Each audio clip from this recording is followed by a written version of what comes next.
Hello, everybody.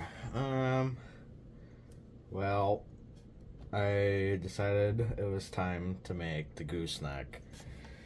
Turned out great. I'll just get down to material list. I used 1/2 inch everything on this thing.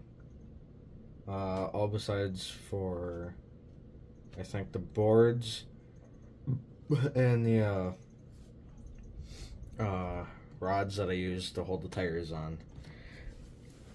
So I used 1/2 inch square tubing for the neck portion here, and then after that, take a pin off. Oh, whatever. I did square tubing on the bottom here as well. Yeah, I just simply welded it on because, you know, welding is by far the best thing. I used 1/2 inch angle in the front here, which is hooked up to a tube of whatever I had laying around from an old project I had. Then I used some of this wax covered coat hanger that I had for my rack that I build. I took a piece of that, put like a hair of it in my vise, bent it at a 90, cut it, and it works good for the tie down straps. So it was better than using tie down points that I got on my other trailer. But this was by far probably actually my easiest trailer I've built. Or easiest, nicest build. But once you get going and you actually figure out how to do stuff, you figure out, okay, what makes it better in what ways and how to do it better in those ways.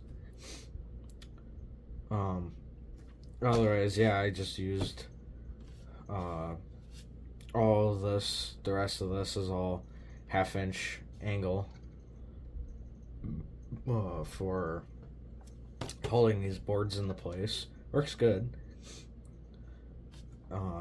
Then I took 4 boards, cut them down to the right length, placed them in there. You have to round out the corners on both left and right sides. Otherwise, they don't like to fit so well.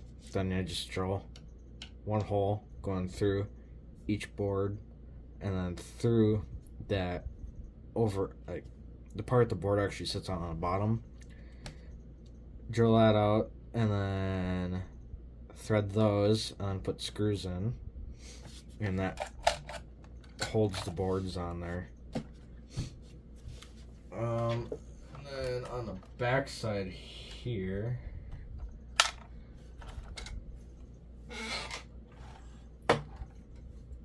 I did a 90-degree. Was it 90 degree? No, it was a 45-degree cut on the back side here to get it to go down like that.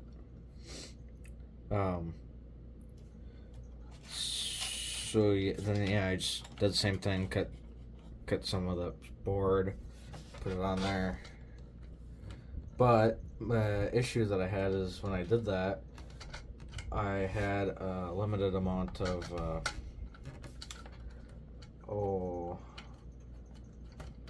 spots to actually set the boards on. So I took a coat hanger, which you can see in the photos after the video. I got all of this sitting on top of that coat hanger, which is welded on the top of this, so that it would bump these boards up, so that the slip right here wouldn't be so big. Granted, it doesn't really matter.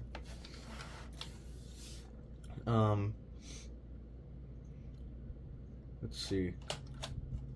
Oh yeah. The hitching style for this is the same as the camper. It's just it's the joints. It's the CVD axle that is in the front steering portion here, and I just take out those old ones and fit them in here. I got the piece that goes into the axle on the bottom in here with a nut on the bottom, which keeps it on there. And then I just welded the portion that the actual wheel nut screws onto. I welded that onto the neck here, and then this pin here goes through those holes. But it's all a matter of figuring out where the hole is, because it's a pain in the butt to line it up, but when it's lined up right, it's staying on there. I can, if I want to, I can fit 2 vehicles on here, but it's a tight fit with the K10 here and the Jeep. It's a pretty much bumper to bumper, and this is halfway hanging off. It's not like 100% hanging off, but it's hanging off.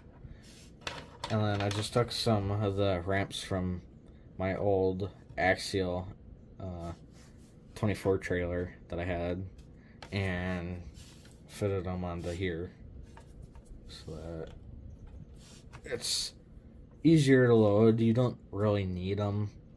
I made it low enough where you can just drive up, but the ramps help. Otherwise,